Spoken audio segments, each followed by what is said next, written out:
Hello good morning friends. ഇന്നത്തെ ചെമ്പനീർപ്പൂവിൻ്റെ കഥ കേൾക്കണ്ടേ? ഇന്നത്തെ ചെമ്പനീർപ്പൂവിൽ സച്ചിയും സുധിയും വീട്ടുകാരെല്ലാവരും കൂടിയിട്ട് സുധിക്ക് ഷോപ്പ് എടുക്കാൻ വേണ്ടിയിട്ട് പോയേക്കാണല്ലോ, കാണാൻ വേണ്ടിയിട്ട്.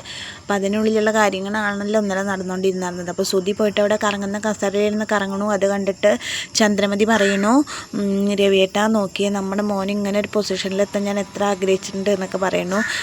അത് കഴിഞ്ഞിട്ട് അതാണ് അമ്മ ഉദ്ദേശിച്ചത്, ഇങ്ങനെ ഒരു കസേര മേടിക്കണമെങ്കിൽ 10,000-4,000 രൂപ കൊടുത്ത് അങ്ങനെ ഒരു കസേര മേടിച്ചിട്ട് ഇരുന്ന് കറക്കാന്ന് പറഞ്ഞ് കളിയാക്കണു സച്ചി. അപ്പോൾ അങ്ങനെ ഷോപ്പ് എടുക്കാമെന്നുള്ള തീരുമാനത്തിലെത്തിയിട്ട് സച്ചി പറയണ, സാർ അപ്പോൾ അതിൻ്റെ ബാക്കി കാര്യങ്ങളൊക്കെ എങ്ങനെയൊക്കെയാണെന്ന് ചോദിക്കുന്ന സമയത്ത് മുഖത്തടിച്ച പോലെ ശ്രുതി പറയണു, സച്ചി ഇതിൽ ഇടപെടണ്ട, ഇതിൻ്റെ കാര്യങ്ങളൊക്കെ ഞങ്ങൾ സംസാരിച്ച് ഡീലാക്കിക്കോളാം എന്ന് പറഞ്ഞ് സച്ചിനെ മാറ്റി നിർത്തുന്ന ഭാഗമാണ്. അപ്പോൾ സച്ചിക്ക് മനസ്സ് ഭയങ്കര വിഷമമാകും. അപ്പോൾ രേവതി അവിടെ സപ്പോർട്ട് ചെയ്തിട്ട് പറഞ്ഞാൽ സച്ചിയായിട്ട് ഒന്നും മിണ്ടണ്ട, അവരെന്താ വെച്ചാൽ തീരുമാനിക്കട്ടെ. പിന്നെ സച്ചിനെ ചേർത്ത് പിടിക്കുന്നു രേവതി.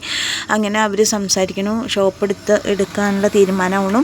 പിന്നെ വീട്ടിൽ വന്നിട്ട് അപ്പോൾ ഷോപ്പിൻ്റെ ഓണർ പറയുന്നുണ്ട്, സുധിയോട് നന്നായി കൊണ്ട് നടക്കണം, ഇതിൽ ടാർഗറ്റ് അച്ചീവ് ചെയ്യണം, അതുപോലെ കമ്പനികളുമായിട്ട് കമ്മിറ്റ്മെൻ്റ് ഉണ്ട്, അതൊക്കെ അതുപോലെ വേണ്ട വഴിക്ക് ചെയ്യണം. അപ്പോൾ സുധി പറഞ്ഞ അതൊക്കെ ഞാൻ ചെയ്തോളാം, എനിക്ക് നല്ല ബിസിനസ് മൈൻഡ് ഉണ്ട് എന്നൊക്കെ പറയാണ്. എന്നിട്ട് അവർ ഇതൊക്കെ ചർച്ചകളൊക്കെ കഴിഞ്ഞ് വീട്ടിൽ വന്നിട്ട് ഭക്ഷണം കഴിക്കാതിരിക്കുന്ന സമയത്ത് കടയ്ക്ക് എന്ത് പേരിടാം എന്നുള്ള ചർച്ച വരുമ്പോൾ എല്ലാവരും ശ്രുതിയുടെ അച്ഛൻ്റെ പേരിടാൻ പറയണു, പിന്നെ സച്ചിയുടെ അച്ഛമ്മയുടെ പേരിടാന്ന് പറയണു. അങ്ങനെ ഓരോ ഓപ്ഷൻസ് വരുമ്പോൾ ചന്ദ്രമതി വിചാരിക്കും ചന്ദ്രമതിയുടെ പേര് ഇപ്പോൾ പറയുന്നത്. അപ്പോൾ ചന്ദ്രമതി അതിങ്ങനെ ആകാംക്ഷയോട് കാത്തിരിക്കുന്ന സമയത്ത് സച്ചിക്ക് അത് മനസ്സിലാവും, ചന്ദ്രമതി ആഗ്രഹിക്കുന്നുണ്ടെന്ന് സച്ചിക്ക് അത് മനസ്സിലാവും. പക്ഷേ ഇവരാരും ചന്ദ്രമതിയുടെ പേര് പറഞ്ഞില്ല. അപ്പോൾ ചന്ദ്രമതിയുടെ, നിങ്ങളെന്തിനാ ഇങ്ങനെ ഇത്ര കിടന്ന് ആലോചിക്കണം, നിങ്ങളുടെ മനസ്സിലൊക്കെ ഒരു പേരുണ്ടാവും എന്ന് ഞാൻ വിചാരിച്ചു, എൻ്റെ പേരിട്ടൂടെ എന്നൊക്കെ ചോദിക്കണം.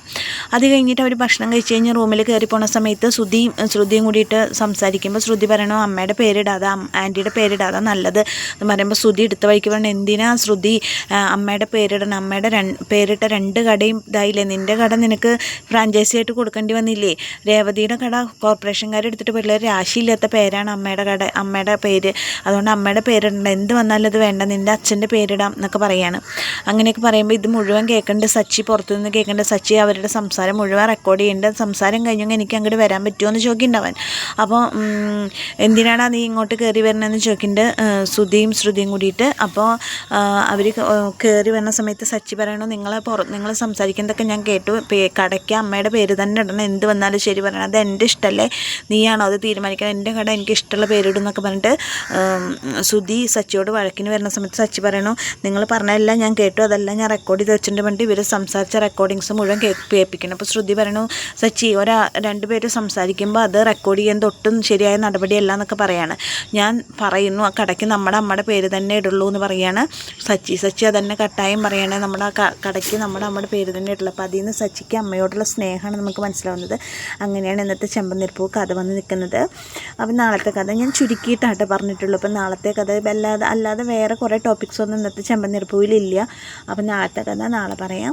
അപ്പോൾ എൻ്റെ കഥ കേട്ട് ഇഷ്ടമായ കൂട്ടുകാരെ എൻ്റെ ചാനലൊന്ന് ലൈക്ക് ചെയ്യണേ, ഷെയർ ചെയ്യണേ, സബ്സ്ക്രൈബ് ചെയ്യണേ. Thank you.